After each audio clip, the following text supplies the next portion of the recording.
guys? Rob from Georgia here with you, and this is week number 3 here at a what we're calling, me and James are calling, a schizophrenic synopsis. I'm hoping that will just really sort of catch on, right? But a schizophrenic synopsis, and really what we do is you've already seen the last two in the last 2 weeks is we'll just take a look at apparent films. And you know, we'll have some angle in, so we won't like spend a lot of time on plot or synopsis or whatever, the plot of the films, but we'll have an angle that we want to deal with. And so you know, as was before with Dead Snow and Dead Alive, right?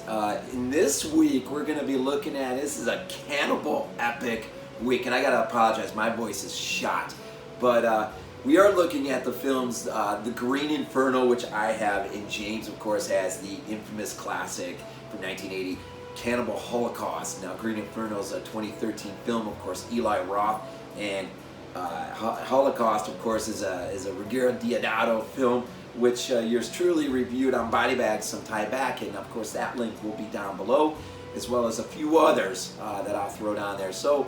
And you know, our angle this week, week number 3, is going to take a hard look at the social commentary aspect of these films. And so, and that's what you're going to get, that's what you're going to see. So, again, I apologize.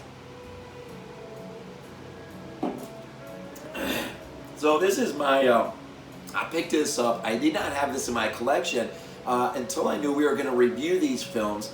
And, so I finally went and got it, and you know, and got it in there, and revisited it a few times, and got my thoughts going. And of course, you know, having done Cannibal Holocaust, you know, that movie is so packed with its social commentary, and I'm gonna not speak too much to it because that's James's job. But I think we both agreed that where Deodato hit his man in such a powerful way. Somehow, some way, Eli Roth's points just never seemed to connect. It never really seemed to hit right. And so I'm going to spend a few minutes to just talk about my thoughts on why I think that is. But this is a film, of course, The Green Inferno, right? Lorenza, Izzo, of course, plays Justine. Ariel, Levy plays Alejandro. I think that's how you say it. He's kind of like your bad guy in the film, right?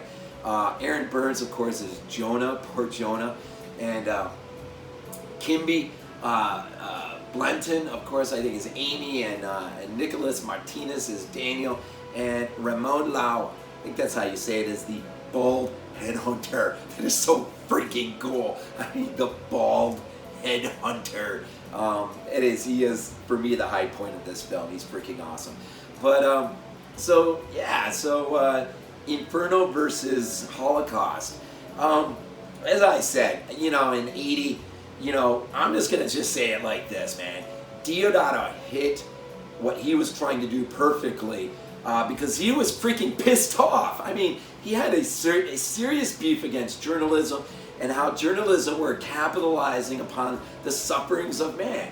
And there's an incident in particular, I won't get into it, and maybe James will bring it up, but he had a serious, I mean, this harkens back to, you know, of course, Wes Craven's Last House, Tobe Hooper's Chainsaw. These men, I mean, George A. Romero's Night of the Living Dead. I mean, these guys were freaking pissed off at the world. They had a serious issue, and the only way that they could get it out, right, was through the filmmaking process. And so, you know, they created these classics that are with us to this day, and so, you know, The Green Inferno, you know, with Eli Roth, I mean, it serves up to be a few things, you know, a throwback to the glorious days of Italian cannibal cinema, and you know, it also looks to, you know, he looks to put his own sort of imprint on, you know, his social commentary. He's, you know, seems to have a problem with what we term as, I guess, social justice warriors. You know, how invested are they really in a cause? Too often do we see that perhaps not near as much as they proclaim themselves to be. And so really that is the that is the shot across the bow as far as Eli Roth is concerned. You get a group of kids who really sort of campus kids who get caught up in this this crusade of this individual who's not telling them everything, and he'll lure them into the jungle in the Amazon, on sort of false pretext to protect this this last indigenous tribe that is in the pathway of these companies that are just kind of mowing down the forest, right? And right in the pathway is this one indigenous tribe, and so he sort of paints this, this idealistic message and of let's go save, this tribe and do something good. And of course, Justine, who comes across as idealistic in her own way, father works for the UN, and when they catch on to this, Alejandro and his henchman guy or whatever, they bring Justine in just simply to utilize her for their purposes, which I don't know if I'm going to get into or not. Really, it's let's just say this. When we talk about social commentary, if the social justice warrior is your thing, if that's what you're really pissed off about, well then you've got to create a film in such a way, as Deodato and others have in the past, where you are taking straight aim at them and their causes or pseudo causes, and you've got to create a film in such a way that's going to be so mean-spirited. I mean, it's going to show people that you're pissed off at the world and pissed off at these people and these groups or whatever. And unfortunately, that just never really comes across in this film. And I think some of it has to do, I think, with that, just how the film looks. It's this beautiful, absolutely gorgeous looking, film to look at. While, Cannibal Holocaust, of course, probably 16 millimeter, really grainy, just beat up looking. Of course, it's a found footage film, right? So it's got to have those qualities. But this film, man, it's just, the jungles are lush and green and everything just looks too perfect, too good. And it's hard to even buy in, whereas Holocaust, man, when that found footage kicks in, you are there, you're on the ground, man, and you're sucked into the end. And the other is this, another idea here is just the idea of what you really have here is two competing industrial companies who are trying to edge each other out for superiority in terms of the land grab that they're involved in. Alejandro, of course, is paid by one of these groups to sort of be a stumbling block to the other, to pave the way for the other.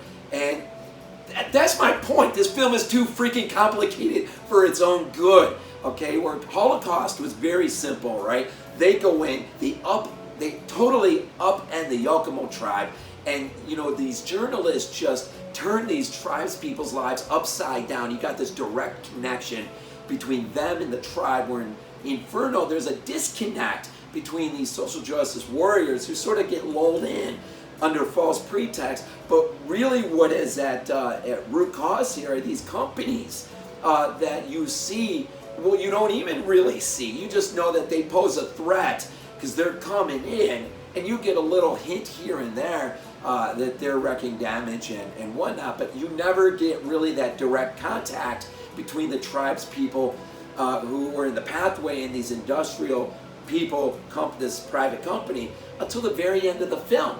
In fact, no one of these social justice warriors does anything to really earn what comes to them. And that's where it's so different from Holocaust. It was so opposite. They earned every single bit of what they got because of the things, the sins that they committed against that tribe. This is just never done in this movie, and so I think it creates this incredible disconnect where, you by the end of the film, you don't even know if you want to hate this tribe, love this tribe, what you really think about these social justice warriors, what you even really think about these companies. I think the only real bad person in this whole movie is Alejandro, and his fate doesn't even really match up with what it ought to, considering what he does to put these people's lives in peril under false pretext. And so, albeit Roth, he did something that was really cool in a way. he as a throwback to the old glorious 80s, late 70s, I guess, Italian cannibal epics of days gone by, he actually succeeded not only in making a film, but having it at least limitedly out in theatrical, as a release. And that in itself is an achievement by Eli Roth. But man, had Eli Roth been able to duplicate how Deodato was able to do what he did, I mean, we would be talking about, living in the midst of a classic reborn, and it just never happens. I think, I'm trying to think, there's only really one girl in the bunch of kids that even rings to mind. It might be Amy, it's possible. There's one girl in particular who, she's the one that has to continually take the drugs at the beginning just to kind of keep her calmed down. But man, her acting, I think, in this movie was phenomenal. I thought she really carried it more than anyone in this cast. I was really impressed, especially when I revisited it last night. I was really impressed with her. Everyone else, I mean, it's just sort of, I don't know, you got a couple set pieces that work fairly well. With the attempt at stalling or preventing this company to continually push through the jungle. That's a pretty nerve-wracking scene. It can be if you allow it to be for you. And there's maybe the first kill in the film. Maybe when the natives get their hands on the one when they get the so-called munchies. It's a little disturbing, I guess, if you allow it to be. But it just never hits. It never hits the steps that Deodato's film did. I mean, he really did well to set. Look, here's who I'm pissed off at. And I'm going to set these people up in such a way that they are going to earn everything that comes. Eli Roth, good intent, but he just doesn't seem to be able to create a story that allows for his social commentary to ring through, I guess, in a powerful way. And, it's been said that, well, people just don't get it. No, it's there. It's easy to get. The problem is it's not effective. It's not effective at all. And it could have been. But I still so appreciate Roth for what he did do, considering when's the last time we saw a cannibal flick like this?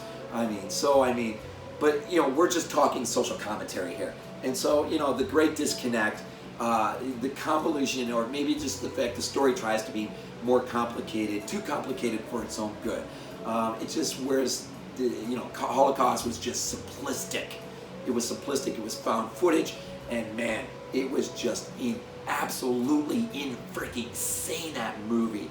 But you had to feel for Deodato's cause. You don't feel for Eli Roth's cause. You just don't. At least not through the medium of this film. Unless, you really just think upon it and just think, you know what, I think he's got something to say. Unfortunately, it wasn't that effective. But, in terms of special effects, Greg Nicotero, Howard Berger, of course, are involved, which is, freaking awesome. You got some practical. Unfortunately, is it too much CGI? And unfortunately, there's a missing piranha scene that Eli Roth on the commentary says he wished he could have done, and he should have done. That would have been epic. It could have been epic. But anyways, I've reviewed Holocaust. I'm going to drop that down. I've actually even left a voicemail on the 22 shots way back in the day. I'm going to drop that down. And but think about these two films. Think about what James brings to the table, what I brought to the table, some of the things that we'll say, and you decide. Who's more effective here, Roth or Deodato? I frankly think it's Deodato by a landslide. But you know what?